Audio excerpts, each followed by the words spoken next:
Hi అండి, ఈరోజైతే గోంగూర పచ్చడి చేసుకుందాం. దానికోసం అయితే ముందుగా కడిగి పెట్టుకున్న గోంగూర, ఎండుమిర్చి, వెల్లుల్లిపాయలు, అలాగే ధనియాలు, జీలకర్ర.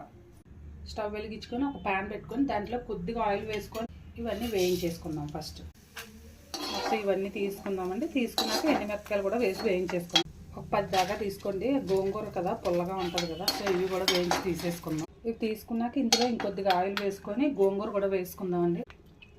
కొద్దిగా ఆయిల్ ఎక్కువే పడుతుంది. పచ్చిమిరపకాయలతో కూడా చేసుకుంటే బాగుంటుందండి, ఎండుమిర్చిలాగే. కానీ నాకు ఇలాగంటేనే బాగా ఇష్టం. గోంగూర అంటే ఎలా అయినా ఇష్టపడతారు కదండి, అది మీకు కూడా తెలుసు. గోంగూర అంటే ఇష్టం లేని వాళ్ళు ఎవరు ఉండరు. పచ్చడైనా పప్పులో వేసుకున్నా చాలా టేస్ట్గా ఉంటుంది.